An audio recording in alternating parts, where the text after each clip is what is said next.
Hey everyone, my name is Dr. Dolores Tarver. I am a licensed psychologist here in Georgia, and it is time for the tea. Tea Time with Dr. Tarver is intended to be a wellness based podcast. It is not a substitute for a relationship with a licensed mental health provider. So, welcome back to our second week in October as we are moving through this Relax, Relate, Release series. And we're trying to get a hold of some of the ways that anxiety can really affect us. October is also Domestic Violence Awareness Month, and I want to make sure that I talk a little bit about that today, not in the sense of going into a lot of detail about it, but to highlight that domestic violence is an area of which we always need to be concerned and aware because oftentimes we are not mindful of all of the ways that a person can be involved in a domestic violence situation. We often think of only physical abuse, but there are a lot of different ways in which people can be traumatized in relationships in which people violate their space, um, talking about what they're wearing and putting on, who they're around, wanting to have a scan of the room and what's going on, account for all your time, phone calls, wanting to talk to you all the day, or barrage of phone calls that you can receive, bombarding you. That's the word I was trying to come up with, y'all. Bombarding you with messages all day. Those kind of things can be included. And they actually tie in to our topic for today, which is around social anxiety. So last week, we were talking about general anxiety, just overthinking things and that spiral that we can get into. And this week, we're going to be addressing social anxiety. And one of the ways that we can actually develop social anxiety is if we've had a traumatic experience. And so that is the way I'm going to be actually bringing domestic violence in. So let me get to it. Y'all know I'll get off on a tangent.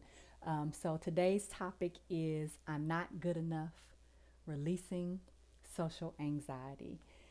So, truthfully, and a lot of people don't realize this, social anxiety is actually the third highest mental illness in terms of which people are affected by it. According to the Depression and Anxiety Association of America, 15 million adults in the United States report a history of or currently experiencing social anxiety. So I just want you to think about that for a moment as it just relates to how common of an experience it is for us to be uncomfortable in social situations and interactions with people. And we're going to talk a little bit about it because I think sometimes we don't necessarily know what all constitutes social anxiety. And so you may be very extroverted and you can still have social anxiety. You can be introverted and have it as well. But a lot of times we just assume that it is only with people who are shy, but that is not the case. So let me just give you some common examples of what social anxiety would look like to just kick this thing off. Oftentimes there's just this fear, apprehension. For some people, it's very painful to engage socially, and it's just like I can't even bring myself to do it, or when I do, my body reacts in such a very strong way. But in general, people are nervous, and this could be about what somebody said, what I said. Oftentimes, you may experience where you're constantly thinking about what you've said to other people. Did I phrase that right? How did they receive that? We're looking at their body language, trying to determine if they were offended by it. It may be something we're holding on to that they're not thinking anything about.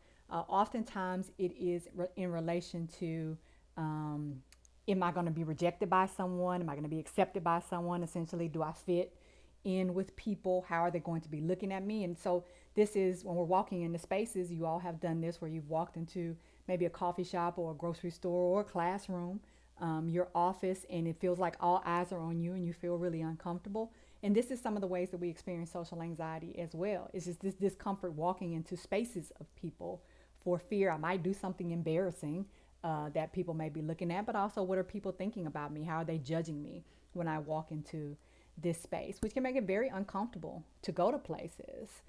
Fear of talking on the phone, talking to people that are at that cash register, calling up for appointments. Some people have extreme difficulty even calling to make an appointment, which is why a lot of people like the option of being able to text or email or do some kind of form on a website so they don't actually have to have that interaction because there is this fear of what to say, how to say what I want to say. Am I effectively communicating? Am I being heard? Is this person going to think I'm really unintelligent or goofy or or silly. We don't like to burden people or overwhelm people. We can sometimes think we're being a bother.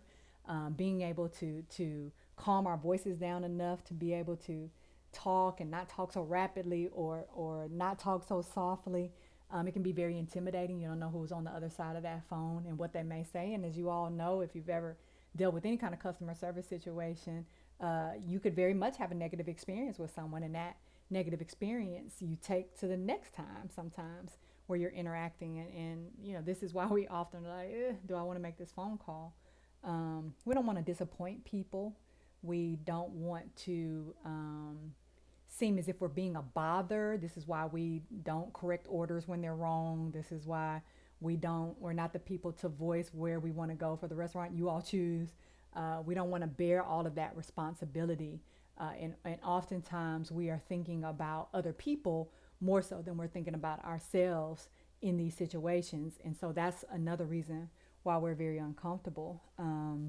There's just this fear of being exposed in some way. Are you going to be able to see what I struggle with, what I deal with? I don't want to be I don't want to be in a position where I look inept in front of you or inadequate in front of you. I don't want you to see how fearful I am or what's going on in my mind. I mean, it is overwhelming for us, but we definitely don't want other people to know what we experience, because we don't want people to think of us in this negative way. Like, what's wrong with you? What do you mean there's constant thoughts? Why are you thinking about that way?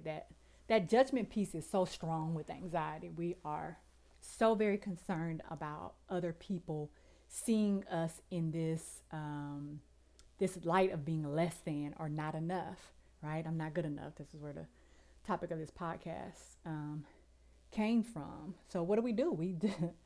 We avoid those situations. We avoid things that make us uncomfortable. We find other ways to do it to decrease the amount of interaction that we have. Some people they know to go into the garden entrance of a store because there's the register there. There's usually less people there, particularly during certain parts of the year, or figure out what time of day to go so I can have less interaction.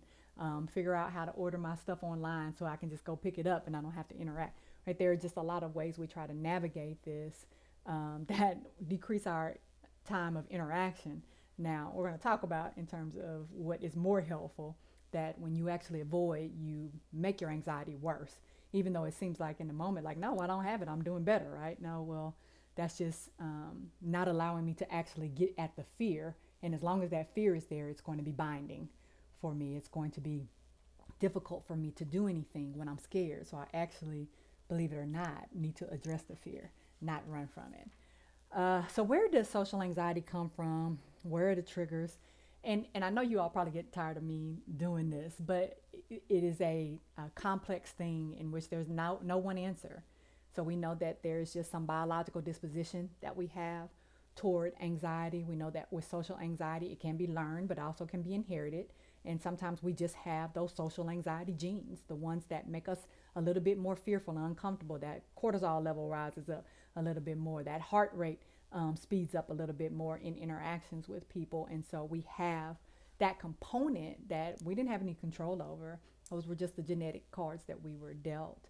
But we also know that environment shapes us. If you have critical parents, if you have parents who were fearful, and you learned fearful strategies from them. I distinctly remember my mother was terrified to go let me have sleepovers as a child because her fear was, and I think I've shared this in other podcasts, that back when we lived in Chicago, there had been this string of fires. And unfortunately, families' lives were lost in these fires. And so her fear was I would be spending the night at someone's house, their home would catch on fire, and then I'd be gone. And she would not be able to deal with the guilt and the grief of, I put you in that situation. If you had been home, you would still be safe. So what that did was, I mean, I didn't have sleepovers. I think I was probably well into high school before I was able to have a sleepover. And so when we don't do things, sometimes we can get very fearful of them. A friend of mine talks about with his daughter, grandmother is very fearful of thunderstorms. And so now what's happened is his daughter is now fearful of thunderstorms.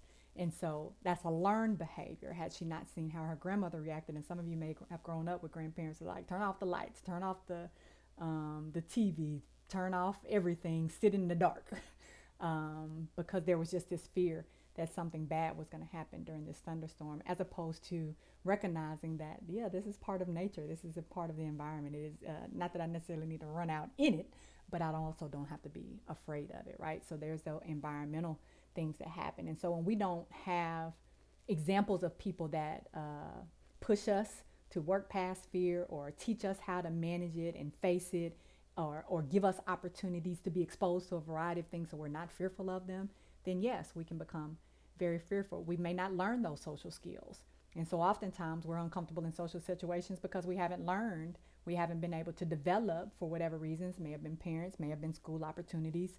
Socioeconomic factors play into this as well in terms of what we're able to have access to growing up. So maybe I didn't get the foundation that I needed to be comfortable talking to people. And so I may not feel like I have the words to say because I haven't practiced being able to have those words. I may not have had to order for myself. I may not have not had to call and take care of things for myself. So I just have an underdeveloped skill set. I don't know how to maybe read social cues very well. And so I am uncomfortable in situations. We have those personality characteristics where some of us are just a little bit more shy and timid, and it takes us a little while to warm up to people. And so we often stay in the background. And so if I'm doing that, then that means I haven't practiced those skills to be able to be more comfortable, right? Because what we usually do with people when they're shy is we're like, oh, we just say they're shy. And so we don't really push them to have to step outside of that shyness. And sometimes we just are not in family environments where there are just healthy ways of learning how to attach to each other. So there's not security and safety in my family. And so I am uncertain. It's unstable. It's not a safe space. And so I'm not going to feel like other people are safe if I grew up in a family support system that was not safe, if I were violated by people who were in my space. And this goes to the trauma piece. We could talk about domestic violence. We can talk about abuse. We can talk about not having enough food. We can talk about insecurity in terms of where you were going to stay, moving around a lot. So there's a lot of things that can go into trauma that can also affect us in social situations. So if I was already in a relationship in which someone told me that I was inadequate and less than, and nobody liked me and nobody wanted to be around me, and I was of no worth and any value, then how am I going to feel when I go into spaces with other people? If the people who were supposed to love, care, and take care of me weren't able to do that, if I grew up having to walk on eggshells because I didn't know who I was going to get at home, if I was belittled, if I was demeaned, if I was called outside of my name and told that I had no value, then of course I'm going to engage in relationships thinking that I have no worth and no value. Rejection experiences shape us. So if for any reason, in any kind of way, I was rejected by people previously, then I'm going to think I'm going to be rejected by people moving forward. How we perceive things, so how we think about things, we often talk about cognitive styles, but if you are more of a pessimistic person, so you think something negative is going to happen more frequently, you may be more prone to social anxiety. If you have had negative experiences or seen other people experience negative social interactions, then that makes you more prone to have social anxiety. And so there are a lot of ways that we see the world, whether we see it in a safe space or we see it as a place that's dangerous, that can affect how we approach social situations. So what do we do about it? Right? So I know that I am uncomfortable, and it may be I'm uncomfortable in one situation, but not in any of the others. And I may find that I'm uncomfortable most of the time. So wherever you fall on that spectrum in terms of the social anxiety, I think that these skills can be helpful. Now, there is always, and you all know my plug is always going to be for therapy. There is always an opportunity for you to work with someone, particularly if you have higher levels of social anxiety. Sometimes we have mild social anxiety. I'm uncomfortable initially. I get more comfortable the more I'm there. Other people, this is literally pain. This is, I'm sweating, I can't breathe, full-fledged panic attack, not happening kind of pain, right? So at those ends of the spectrum, you may need different things. And then there are those of us who may fall somewhere in the middle. Maybe certain situations where I need a little bit more support, in others where I'm more comfortable. Nonetheless, therapy is always an option. Groups to learn social skills, to learn how to be able to manage and interact with others, always a good option for you in terms of what could work. But In terms of some other skills, challenging those distorted thoughts. What is underneath me feeling like I am less than? Right? So, what are those areas in which I need to address? Those negative thoughts, they show up, so I need to attend to them and make sure that I have some positive thoughts there, that I'm operating from a place of security and not from a place of fear.